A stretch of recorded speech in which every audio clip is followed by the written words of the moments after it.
The opioid epidemic is hitting big, small communities all across Canada. Hello, I'm Adrienne Batra. With me are Brian Lilley and Warren Kinsella.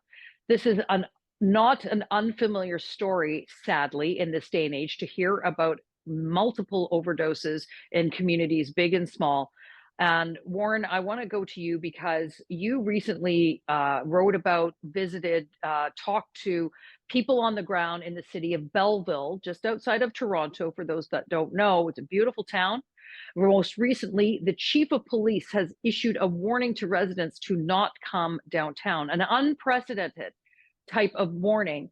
And part of the reason has become they have had and suffered 17 overdoses in nearly 24 hours and are dealing with more. Warren, tell us a little bit more about that. Well, just this morning, they've issued a state of emergency. This little community, whose name literally means beautiful city, has got a state of emergency. And the state of emergency is because I interviewed the mayor, the chief of police, the experts, and I also talked to some of the people on the street, and they're all saying the same thing. There's just too many people who need help. The drugs are getting more and more powerful, and there just aren't enough ambulances and professionals and police to deal with this. And so Belleville, like many other communities across the country, is saying we need help. And the federal government needs to get its head out of the sand. Their policy of legalizing and making it easier for the so-called safe supply is a big mistake, because what's happening is it's just growing the number of people who are addicted to dangerous drugs. And for sure, in the short term, we're not seeing as many fatalities, but in the long term we are, because the number of people who are addicted is growing exponentially. Brian, certainly in the province of British Columbia, the alarm bells have been ringing for a long time. Belleville, I think, is just a microcosm of the broader issue that's going on all across Canada and frankly in the United States as well. But to Warren's point, with respect to the safe supply that the feds have tried to push as their sort of panacea for all of this, it's not working. And smaller towns, small communities, and big cities are suffering the consequences. Well, BC's coroner just released the 2023 numbers, and they had another record year for fatal overdoses.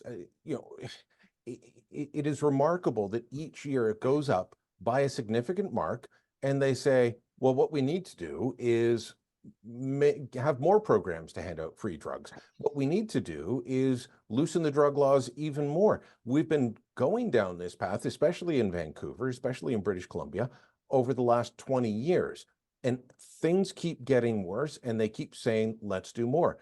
The safe supply thing is not just in British Columbia anymore. It has been spread across the province. There's a couple of locations here in Toronto that do safe supply. That eventually peters out into the other communities, especially as Warren's finding out, people saying that, you know what, some of the folks that are ending up on the street in Belleville are coming from Toronto because they're being sent there. These problems are growing. Governments are sometimes at odds. You know, you've got the Ford government here in Ontario trying to do things like make naloxone overdose kits available on construction work sites and other places where they are known to have issues with it, at the same time trying to expand treatment for addictions. And then you've got the federal government saying, you know what, remember all that stuff we had with suing Purdue and Big Pharma over making opioids easy to get? Well, now that that's done, let's give the opioids out. They're working at cross purposes, and communities are hurting. And Warren, I often wonder, go ahead.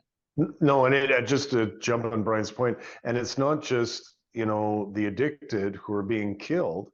Like in East Toronto, just, you know, a few weeks ago, we had a mother of two, broad daylight, walking along Queen Street, you know, major street in the city of Toronto, and got shot, a crossfire outside a so-called safe injection site that's in that community, despite the objectives of the community. And then yesterday, as we reported in our newspaper, one of the guys that the police suspected of pulling the trigger, he's long gone. He's in Somalia, and they're not going to be able to get him back. So it's not just where the addicted, the poor people who are, slaves to these drugs who are being killed.